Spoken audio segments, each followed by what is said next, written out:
Bismillah ar-Rahman ar-Rahim. My dear student, Assalamu alaikum. Today we are going to study the second point from the history and importance of the Holy Quran. So today's topic is relationship between Quran and Sunnah. In the yesterday lesson we studied about the meaning of hadith, the meaning of Sunnah, and what are the types of hadith and Sunnah.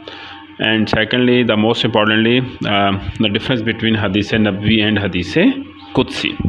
So today we are going to study another important topic, that what is the relation between Quran and hadith. So first of all, you need to study about the role of hadith, that what is the role of hadith in Islamic terminology, or what is the role of hadith in Islamic perspective. Number one, so hadith explain the Quran or add something. So basically it is the second to the Holy Quran.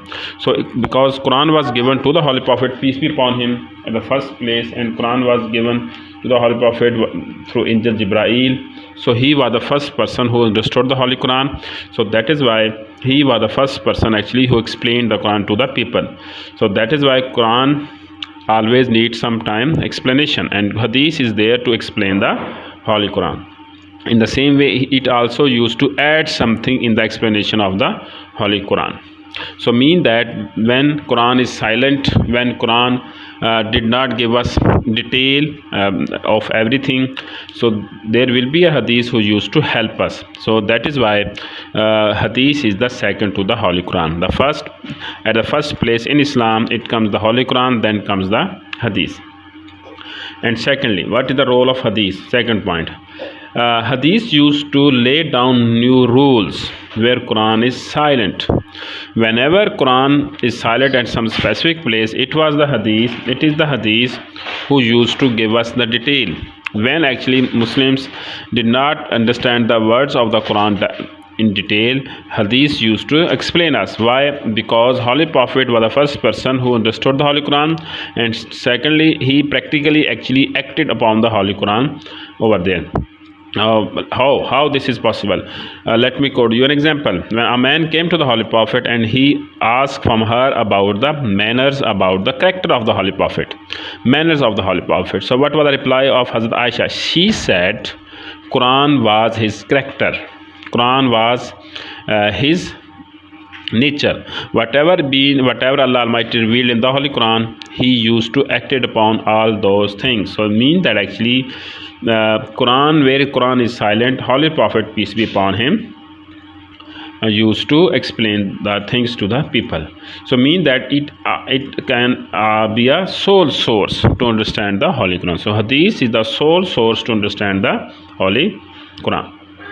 Okay, let's start studying further. So number one, how we can understand the relationship between Quran and hadith. Okay, point number one, Quran is the last divine scripture of Allah, and Holy Prophet is the last messenger of Allah Almighty. So Quran was given to the Holy Prophet, peace upon him. It used to contain all the informations, all the rules, regulations that is necessary for living, not of that place, but also up to the day of the judgment. So because Quran is the word of God, sometimes it used to explain things in detail, and sometimes used to make a hint about something.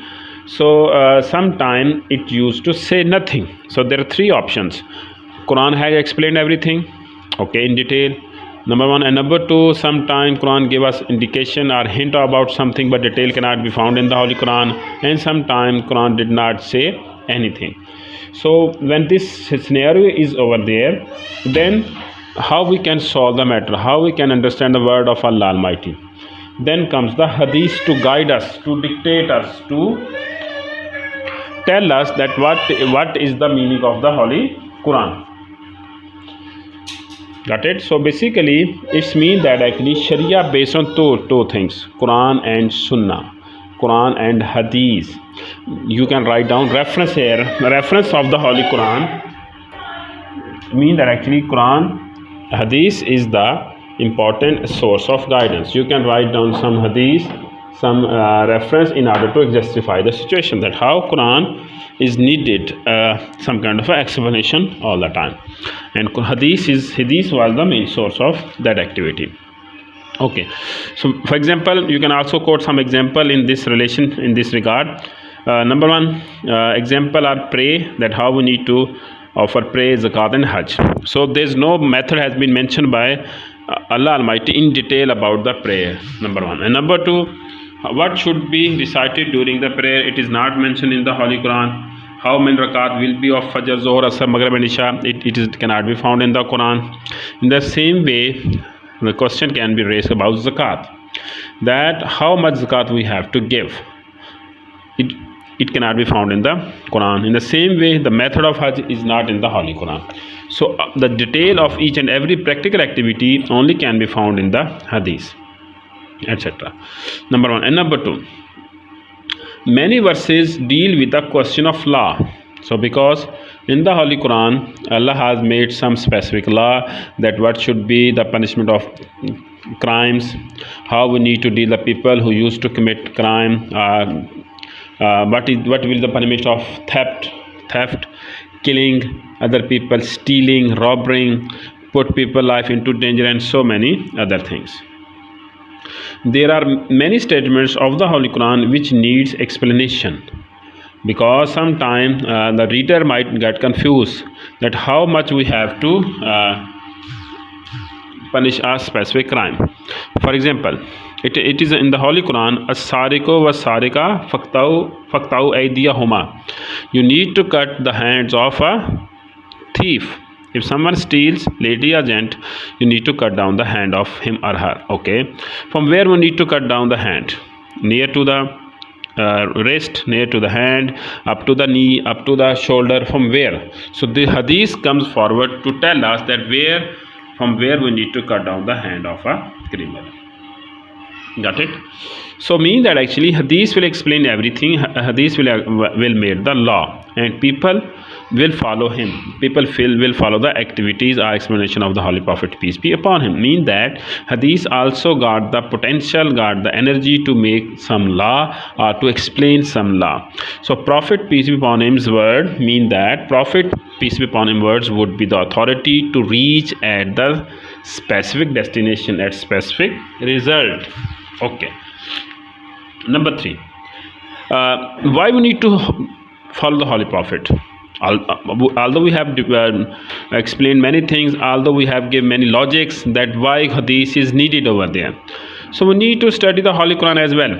Is there any verse in the Holy Quran which used to dictate us that we need to follow the Holy Prophet, or we have just made all these evidences by ourselves, using our own imagination? Number three, so basically Quran itself commanded Muslims to follow the Prophet, peace be upon him. Mean that we can't put put hadith aside. We have to follow the hadith. We do need hadith always over there. Because number one, because it is a commandment of Allah that Muslim must follow the hadith, must follow the Prophet. And secondly, because of many logical reasons, because of many logical evidences what we have studied earlier, we do need hadith. There are many references which used to tell us that we need to obey the Holy Prophet, peace be upon him. Because in the Holy Quran Allah says, those who obey the Prophet obey Allah. Got it? So in this regard, many references are over there which used to tell us that we do need hadith all the time. And Allah also commanded by himself that Muslim must follow the Holy Prophet, peace be upon him. And there are many hadith as well which used to command us that hadith is essential. People must follow the hadith. Okay. So Prophet, hadith and sunnah along with the Quran are the foundation of all laws. Both things together are the law of Quran and hadith.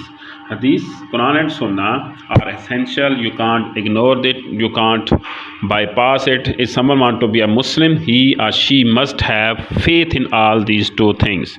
He must follow these two things. If someone say, I don't need Hadith, Quran is sufficient for me, he is going to make a mistake. He is wrong, because Allah commanded us that you need to follow the Hadith. And then how can we actually refuse to follow the Holy Prophet, peace be upon him? So this was the relationship between Quran and Sunnah. So my dear followers, inshallah, tomorrow we are going to study the next topic, topic number 3. Until then, Allah Hafiz.